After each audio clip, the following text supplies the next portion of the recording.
আজকে কুটকুটি তার মা বাবার সাথে ঘুরতে যাবে, তাই সে অনেক খুশি। মা বাবা এবং কুটকুটি গাড়িতে করে ঘুরতে গেল সমুদ্রে। তারা তিনজনেই নৌকায় উঠল এবং অনেক আনন্দ করতে লাগলো। হঠাৎ করে সমুদ্রে অনেক ঢেউ উঠল এবং কুটকুটি নৌকা থেকে পানিতে পড়ে গেল। কুটকুটি পানির নিচে তলিয়ে গেল এবং হাবুডুবু খাচ্ছে। তখন পাশে এক তিমি মাছ কুটকুটিকে দেখতে পেল এবং তিমি মাছটি কুটকুটিকে তার পিঠে করে নিয়ে সমুদ্রের তীরে চলে গেল।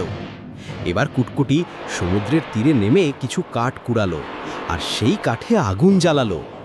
তারপর সে সমুদ্রের মাছ ধরে আগুনে পুড়িয়ে খেতে লাগলো।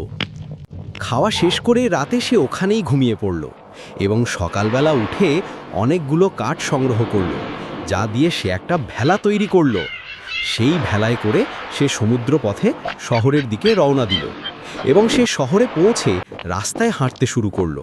আর হাঁটতে হাঁটতে সে একটা পুলিশ স্টেশনে চলে আসলো আর সে পুলিশকে সব কথা খুলে বলল।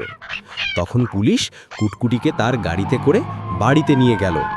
তখন কুটকুটিকে দেখে তার মা বাবা অনেক খুশি হলো এবং কুটকুটিতে বুকে জড়িয়ে ধরে আদর করতে লাগলো। গল্পটি ভালো লাগলে একটা লাইক, কমেন্ট ও সাবস্ক্রাইব করে রাখবেন।